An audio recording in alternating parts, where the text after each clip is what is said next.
Helo, Aled Hughes ydw I, a dwi'n mynd i gael y fraint o gerdded llwybr arfordir Llŷn yn eich cwmni chi. Dwi wedi'n magu yn yr ardal a dwi am ddangos pa bethau sydd yna i'ch denu chi, yn bobl leol, yn bobl sydd yn ymweld, yn bobl efalla sydd am ddod draw i Steddfod Llŷn ag Eifionydd 2023. Mae'r daith i mi yn mynd i gychwyn yma yn Trefor, yn harbwr Trefor, felly mae yna fodd parcio'ch car yn hawdd yn y maes parcio yn y fan yna.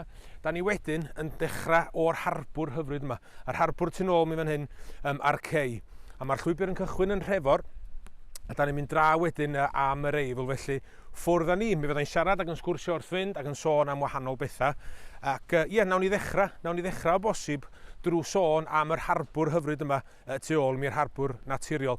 Yr harbwr yn bodoli oherwydd y chwaral Uthfaen, y gwaith mawr fel oedd o'n cael ei alw yn Trefor. Cerrig Uthfaen yn mynd o'r fan hyn ar draws y byd. Mi oedd nhw'n cael ei defnyddio fel ochr ar gyfer palmentydd ag ati, felly dyna pam bod yr harbwr yn bodoli.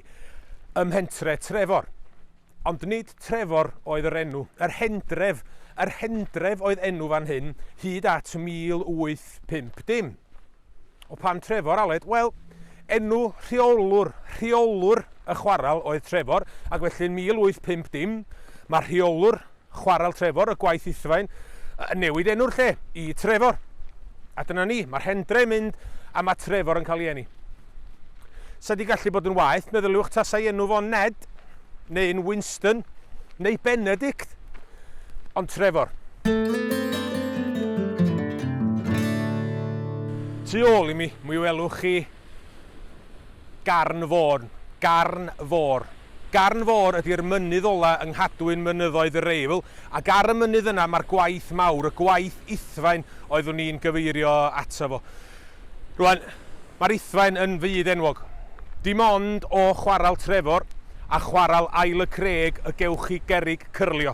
Mae yna gerrig o chwaral Trefor, o'r gwaith mawr y tu ôl i mi, wedi bod yn y gema Olympaidd. A heibio'r mynydd hwnnw, heibio i Garn Fôr y byddwn ni'n cerdded heddiw, wrth fwynhau wrth gwrs y golygfeydd arbennig iawn sydd yna o arfordir Llŷn. A dwi'n deud Llŷn, wel da ni'n gadael Arfon, deud y gwir. Dyna lle mae Trefor, a mae mynyddoedd yr Eifl, y gwelwch chi'n fan hyn, mae mynyddoedd yr Eifl yn rhyw fath o giat, yn gadwyn o fynyddoedd. Mi gewch chi Garn Fôr, mi gewch chi Garn Ganol, a mi gewch chi Tre'r Ceiri.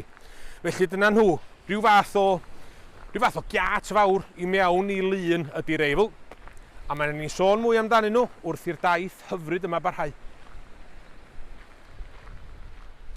A da ni, wel, gwta 10 munud i mewn i'r siwrna, a dwi ddim yn gwybod os da chi'n gweld. Ydy'r camera'n gweld. Dyna ni. Y morlo cynta yn y môr yn fanna yng nghanol y tonna. Wedi cael gweld fy morlo cynta, a mae wedi diflannu. Na ni rhywun yn hongian i'w chlaw gwaith mawr Trefor. Na ni y gwaith mawr, chwaral mawr. Ar gribin Garn Fôr mynyddoedd yr Eifl fel oedden nhw'n sôn, Garn Ganol, a Tre'r Ceiri di'r pella. Mae modd mynd i Tre'r Ceiri o'r llwybr da ni'n ei ddilyn petach a mynd chydig ymhellach. A Tre'r Ceiri yn un o'n safleoedd hanesyddol pwysica ni. Pobl wedi bod yn byw ar Tre'r Ceiri yn fanna ganrif cyn Crist. Mi oedden nhw yma ymhell i mewn i dernasiaid y Rhufeiniaid.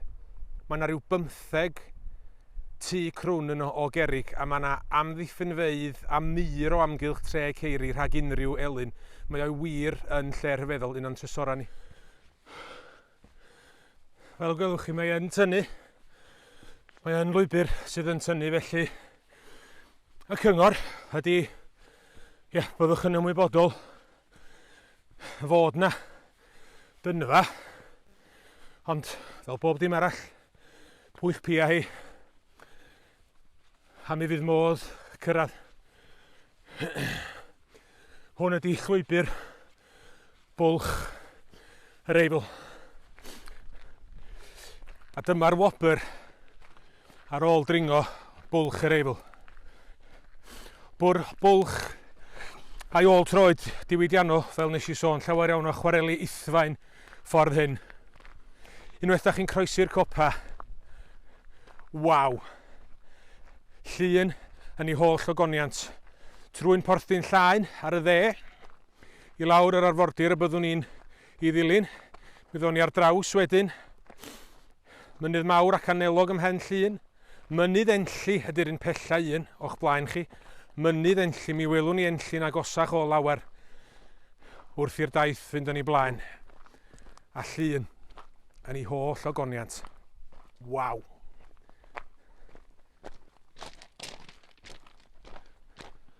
Gor fan hyn, mae rhywun yn gallu gweld llwybr bwlch yr Eifl a'r llwybr sydd wedi droedio i gyrraedd y llwybr i lawr tuag at Nant Gwrtheyrn. Mae'r troiad ar olygfa o'r troiad yma'n hyn. Mae'n olygfa adnabyddus erbyn hyn. Y ffordd i'r nant stroelli'r dde. Ffordd oedd yn cael ei defnyddio ers talwm i brofi motobeics oherwydd bod y triadau mor dyn ar ffordd fel ag yr oedd hi. Mi oedd y ffordd yn cael ei brofi, yn defnyddio i brofi motobeics. A dyna ni, y nant ei hun oedd hi tano ni. A chaffi Meinir, mwy am gaffi Meinir wrth i ni nesau, ond Nant Gwrtheyrn ydy'r dyffryn sydd islaw. A dyma ni felly yn heulwen y nant. Y tu ôl i mi mae meddygfa y Dr Carl Claus, y meddyg teulu yn Llithfaen. Yn y feddygfa tu ôl i mi, neu y feddygfa sydd wedi symud yma bellach o leia, y cafodd y freuddwyd o greu Canolfan Iaith Genedlaethol i sefydlu. A Carl Claus yn 1978 a chriw o'r eraill yn mynd ati i sefydlu yr hen bentre chwarelyddol yn Ganolfan Iaith, yn gymuned fel oeddwn i wedi sôn cyn hynny, a'r teulu ola'n symud o ma'n 1959, felly'r tai yn fan hyn, y llwybr lawr i'r nant y tu ôl i mi. Welwch chi'r afr y tu ôl i mi fan hyn? Mae'r geifr yma i'w cael yn Nant Gwrtheyrn. Da ni wedi pasio rhai ar yr Eifl hefyd. Geifr unigryw. Geifr unigryw sydd mond i'w cael yn fan hyn. Mi welwch chi'r afr y tu ôl i mi, lle mae wedi mynd. Mae yma'n rhywle. Mae'r rhain yr ifanc. Mae yna gynllun i'w rheoli nhw ac i gadw trefn ac i cadw nhw'n iach. Mae'n arall yma.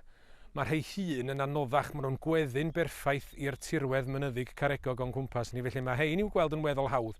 Ond ia, mae yna siawns dach bod chi'n agos iawn at eifr wrth droedio y nant yn aml iawn. Felly ia, cadwch eich llygyd ar agor i lawr o'r nant. Ac o'r fan hyn, y bydda'r Uthfaen wedi gludo o chwareli Nant Gwrtheyrn. Mi welwch chi'r inclain. Lle mae mis yn y fan yna rwan. Dyna lle fyddai'r ffordd i gael yr Uthfaen ar y llonga. Mi fydda yna jeti pren yn mynd allan i'r môr. A'r llonga wedyn yn cludo'r Uthfaen i 4 ban byd.